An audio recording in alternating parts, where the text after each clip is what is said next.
ఒక కొత్త డెఫినేషన్ ఇచ్చాం.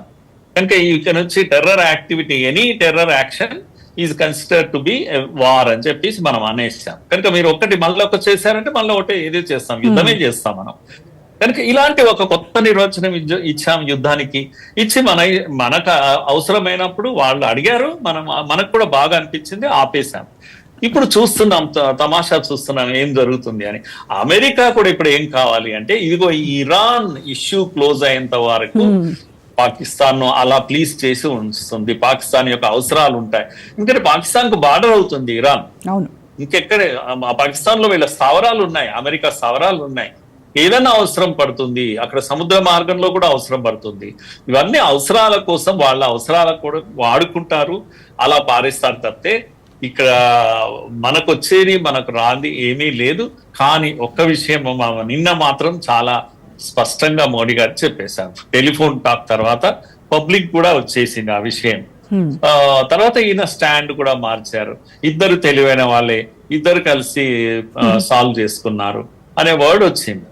రిపీటెడ్ గా మళ్ళీ ఏమంటాడు అంటే, నా వల్లనే యుద్ధం ఆగిందని కూడా అంటుంటాడు. ఒక స్టెబిలిటీ లేని వ్యక్తిగా మనకు ట్రంప్ కనిపిస్తూ ఉంటాడు. అయితే మురళి గారు, ఇప్పుడు భారత్ పాకిస్తాన్ మధ్య ఈ ఒప్పందం ఏదైతే జరిగిందో అది కంప్లీట్ గా మనకు తెలుసు, అది డీజీఎంఓల మధ్య నేరుగా మిలిటరీ టు మిలిటరీ చర్చలు జరిగిన తర్వాత ఒక ఫైనల్ సీజ్ ఫైర్ డెసిషన్ కి వచ్చారు. అయితే భారత్ పాకిస్తాన్ మధ్య ఉన్నటువంటి ఈ సంఘర్షణను పరిష్కరించడంలో ఈ మిలిటరీ డిప్లొమసీ అనేది ఎంతవరకు ఇంపాక్ట్ ఉంటుందంటారు? మనకు ముందు నుంచి కూడా మిలిటరీ మధ్యలో చర్చల ద్వారానే మనము దీన్ని క్లోజ్ చేసుకున్నాం. అది మీరు చెప్పింది కరెక్ట్. ఆ లెవెల్లోనే క్లోజ్ చేసుకున్నాం. అసలు ఇక్కడ మినిస్టర్స్ ఇన్వాల్వ్మెంట్ లేదు, ప్రభుత్వాల ఇన్వాల్వ్మెంట్ లేదు, ప్రధానమంత్రుల ఇన్వాల్వ్మెంట్ లేదు, ఏదీ లేదు. అంత అద్భుతంగా మిలిటరీ అడిగింది అయ్యా ఆపండి, సీజ్ ఫైర్ చేయండి అని. మనం ఆపేశాం. ఇది ఇంతవరకు ఇక్కడి వరకు మనకు నెక్స్ట్ భవిష్యత్తు గురించి ఇంకా మనం ఏమీ ఆలోచించలేదు. వాళ్ళ యొక్క రియాక్షన్స్ ఎలా ఉంటాయని మాత్రమే మనం వెయిటింగ్ లో ఉన్నాం. ఇప్పటికి కూడా యుద్ధం ఆగిపోతే మనం మర్చిపోకూడని విషయము, ఇండస్ వాటర్ ట్రీటీ ఎక్కడ ఉంది మరి? అది కూడా అబెయన్స్ లోనే ఉంది. మరి యుద్ధం అయిపోతే మరి మీరు రాష్ట్రపతి గారు వచ్చారు, కూర్చోబెట్టారు, మీ ట్రేడ్ నేను ఆపేస్తానని బెదిరించాడు, లేకపోతే అది చేస్తాను ఇది చేస్తాను బెదిరించాడు, దాంతో యుద్ధం ఆపేస్తారు. ఎక్కడుంది? అడిగారు మోడీ గారు, ఈ ట్రేడ్ ఇది థ్రెట్ కానీ ఇంకో థ్రెట్ కానీ దీని వల్ల కాదు, యుద్ధం ఆపింది మా ఇద్దరి యొక్క ఆమోదంతో. మేము ఇద్దరం థర్డ్ పర్సన్ జోక్యాన్ని మేము ఎప్పుడూ వెల్కమ్ చేయలేదు, ఇప్పుడు కూడా చేయలేదు, ఎప్పుడూ చేయమనే మాట కూడా చాలా స్పష్టంగా చెప్పేశారు.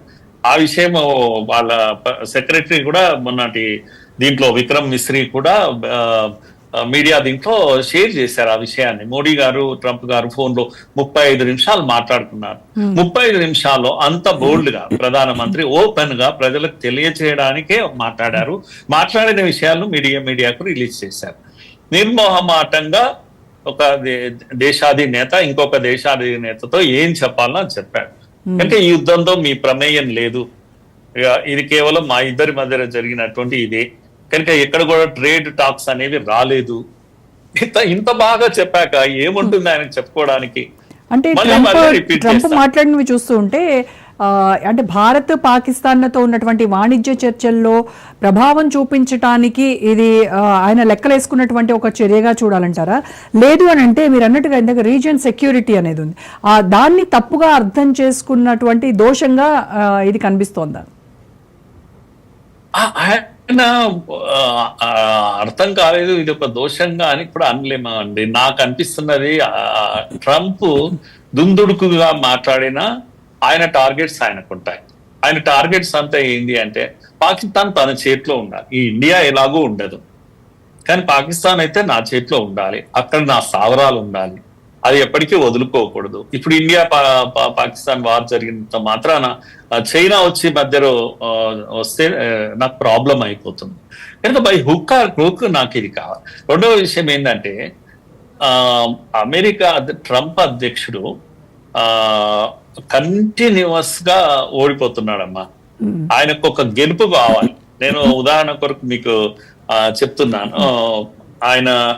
నేను 20వ తేదీ నాడు, జనవరి 20 నాడు నేను రాష్ట్రపతిని అవుతాను. 21 నాటికి నేను వార్నింగ్ ఇస్తున్నాను, హమాస్ కు వార్నింగ్ ఇస్తున్నాను, 21వ తేదీ లోపల మా ఖైదీలు, ఇజ్రాయెల్ ఖైదీలను అందరినీ కూడా హ్యాండ్ ఓవర్ చేసి ఉండాలి, లేనట్టయితే చూడండి నేనేంటో చూపిస్తాను. ఇలా మాట్లాడాడు. ఆ ఉత్తర ప్రగల్భాలు అని అంటుంటారు, అది అప్పుడప్పుడు మనము వింటూ ఉంటాం మన దగ్గర. అలాంటి గొప్పలు చెప్పుకుంటాడు. కనుక నేను గెలవబోతున్నాను, గెలిచాక 24 గంటల్లో ఉక్రెయిన్ రష్యా యుద్ధాన్ని నేను క్లోజ్ చేసేస్తాను, శాశ్వత పరిష్కారం చేస్తాను. ఇలాంటి ఒక 10 ఉన్నాయమ్మా ఆయన స్టేట్మెంట్స్.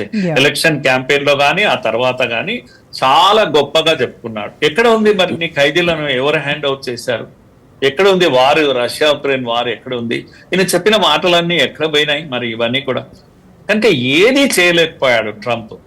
ఒక గ్లోబల్ లీడర్ గా తాను ఏదైతే